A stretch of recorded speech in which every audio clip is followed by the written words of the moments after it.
imagine try to go outside the US and Europe and stop anyone in the streets and ask a simple question. Would you prefer your local national currency or the US dollar? And 99% of the people will answer the US dollar.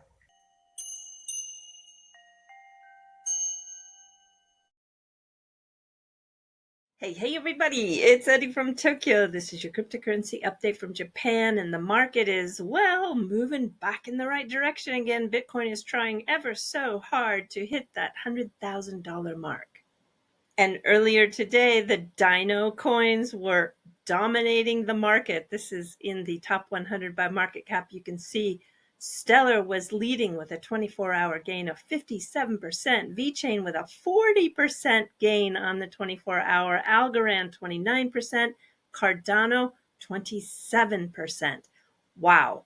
Ran Nooner, who I've really tried to like. I mean, I really have tried to be nice to the guy. He says that he works in the trenches every single day, and he's never met anyone who's built on HBAR, XRPL, ADA, Algo, KSM, or IOTA.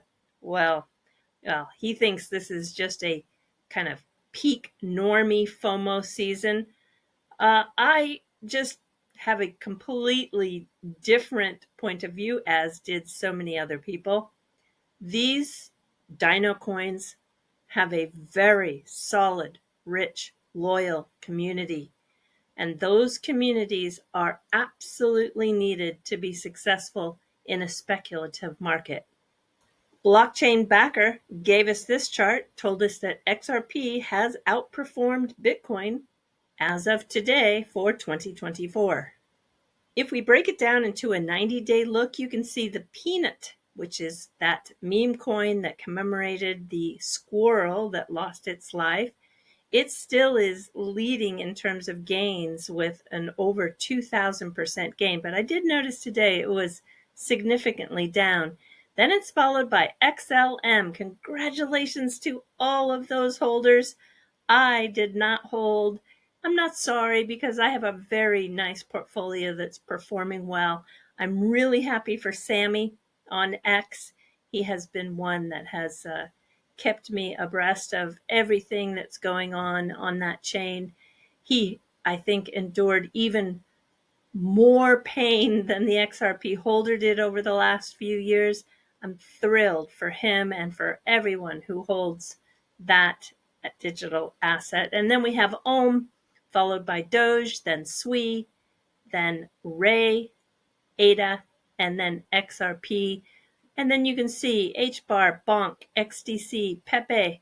Yeah, and we get down further with Algo and Aptos and Shiba Inu. And yeah, this has been just a really, really fun, great bull run so far. And I hope everybody is having a good time. And I know that there's going to be a lot of people saying, don't ride this thing down. Definitely be aware that greed will get you in trouble every single time. You want to take profit. Even if you don't sell everything, take a little off the table, de-risk. This comes from myself and many other people who have been through multiple cycles. And I can tell you, the word on the street among the people who have been in since 2016, 17, 18, they're never, ever going to get caught doing that again. The money is really just moving around, meaning at a $3.3 trillion total market cap, we don't see that much new money. But I'm convinced that it's coming and it will continue to come. It's just coming in slower than previous bull runs. I've got a really great clip for you. I'm a big fan of the All In podcast, as I know that many people are. Jason made a comment in the last video, and it was just really dead wrong. So I felt that it's important for me to correct. Now, people will say, good, I'm glad you made a correction. But it's so funny how when that correction to the facts aren't in whatever, in a light or in a favor of how people want to hear the facts, I'm accused of being the crypto police. Well, I embrace being that crypto police because the good, the bad, the ugly, whatever it is, you're going to get the facts from me. And the company Ripple is 100% centralized, for sure. Brad Garlinghouse will nod to that. XRP, which is the digital native asset of the XRP ledger, is decentralized. Co-creator Joel Katz, who is David Schwartz, will confirm that. And attorney John Deaton, who is granted amici curiae in the SEC versus Ripple court case, can confirm that XRP is not a security by Judge Torres. Now, this will all make sense when you listen to the clip, and then I can't wait to share with you John Deaton's response to this. And the days of Gensler terrorizing crypto companies by issuing Wells notices without clarifying what the rules are that he's prosecuting, those days are about to be over. So I think this is why the crypto markets are rallying. And so to your point, if it's centralized or partially centralized, you're going to be a security. If you're decentralized, anybody can join the network. No one person controls the network. And I guess most people would consider that Bitcoin versus, say, Ripple, which is partially decentralized, but largely centralized. And that's going to be, I guess, the new rules of the road. In addition to that, there are new rules that are being enforced that hopefully Trump assuming supports. FIT 21 passes, right? This bill is called FIT 21. But I think much, much higher likelihood that it or something like it now can get through the Congress. It makes sense, yeah. John woke up this morning on a Saturday, his time, and sat down and gave a very thorough response. And the reason why is because he's trying to get the ear of David Sachs, who is connected to Trump and Elon Musk. He hopes that David has the influence on who becomes the SEC chair, with Scott Bessent as the Treasury Secretary and Howard Lutnick as Commerce. We have the opportunity to enter a digital age of innovation, a renaissance of economic opportunity, assuming Donald Trump selects the right person for the SEC chair. Jason, and then he goes on to be explicit here in trying to explain the asset can be packaged, marketed, offered, and sold as a security. Groves, beavers, condos, gold, chinchillas, BTC, and other digital assets have all been offered as a security, but the underlying asset itself is never the security in an investment contract. Lawyers at the SEC unethically pushed a false narrative about XRP that violated 80 years of legal precedent and case law. They claimed all XRP, no matter how acquired, including on exchanges and in secondary markets in a blind bid-ask exchange, including in foreign jurisdictions where the country's regulator declared XRP not a security, like Japan, UK, Switzerland, UAE, Singapore, were all unregistered securities. It's just crazy, right? Gensler, just what in the world were you thinking? He ruined his career over that. Okay, I continue. Oh, of course, when you read the complaint, many of the allegations regarding XRP equally apply to every digital asset, including Bitcoin. Example, all token holders all token holders acquire the token with the exception of profits. And then he continues, he really gave this response some thorough work. Although XRP was a very small investment for me, he said, less than 0.5%, while Bitcoin represents 80% of my net worth, my network, I sued and fought the SEC on behalf of 75,000 XRP token holders who had no connection to Ripple or its executives. A lifelong Democrat, Judge Torres, appointed by Barack Obama, cited my brief, the 4,000 affidavits he submitted, as well as his efforts against the SEC in the library case. And now, as he continues, he did that work pro bono. Contrary to all the speculation and false accusations, he never even had spoken to Brett Garlinghouse or folks at Ripple. He simply is was outraged by the SEC and what they were doing. Ripple, the company, is 100% centralized, and Ripple stock is certainly a security.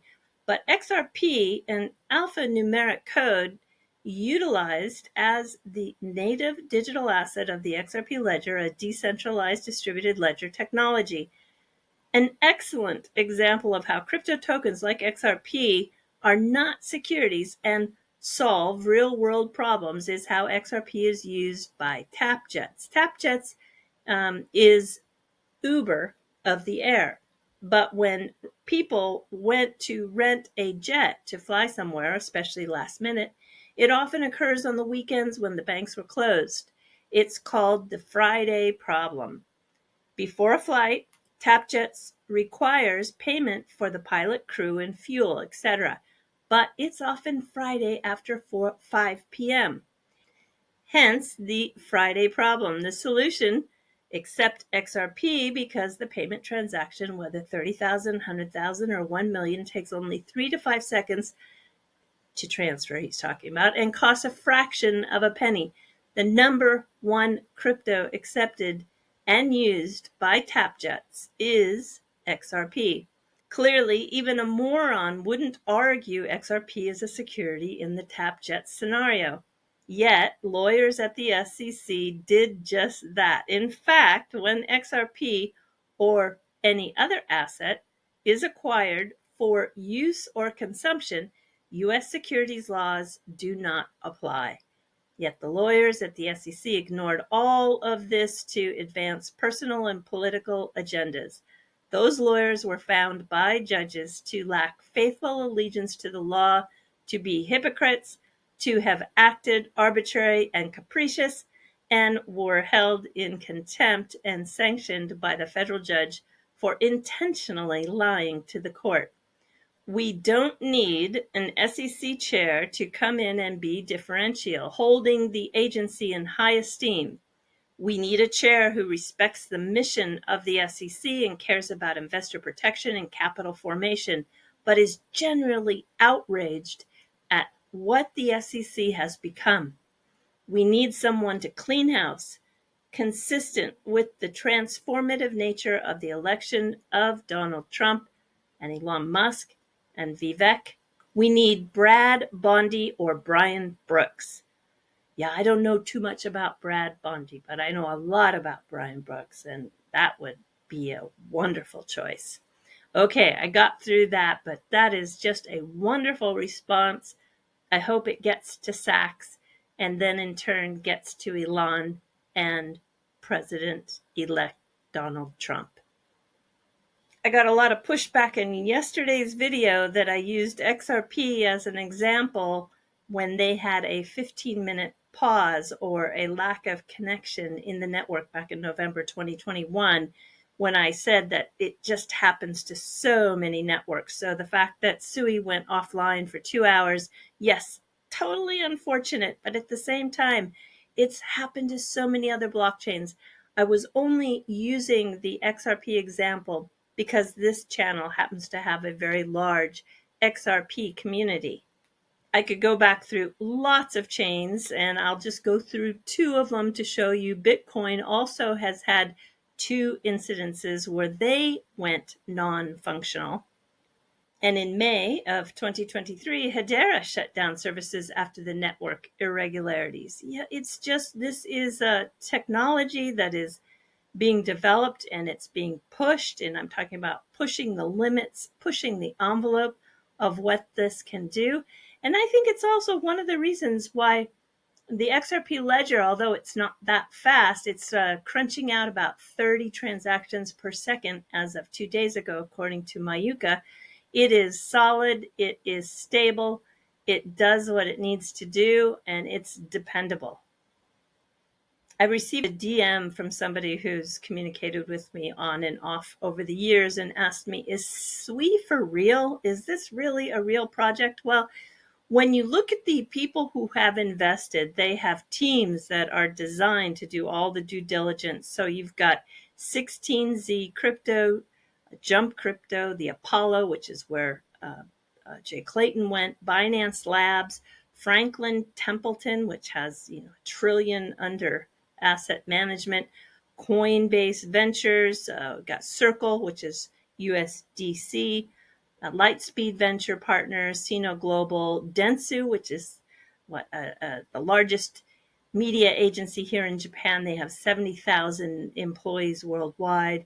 Anyway, and it goes on and on. Yeah, it is for real, and the executives are former Meta research and lead architects that were part of the DM blockchain. SWE had a big announcement yesterday that Franklin Templeton Digital Assets, who had previously invested, are investing again. And this is a new strategic partnership which will provide benefit by seeking value creation opportunities to allow SWE builders to deploy novel technology on chain. So they're building some really cool stuff. This is a big announcement. This is a big partnership. This is a big endorsement. This channel has been seeking out lots and lots of different opportunities in the blockchain space for 7 years, and I'm very excited about this chain. I'm going to play a clip from May with the lead from Digital Asset Group from Franklin Templeton. Have a listen. In comparing chains, SWE for sure, Miston Labs, is the best team in all of blockchain for building L1s. I will be unequivocal about that.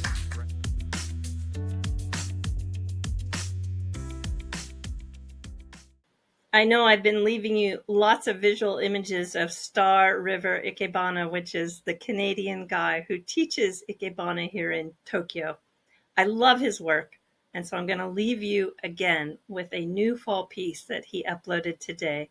All right, everybody, do take care. Sayonara for now. Bye-bye.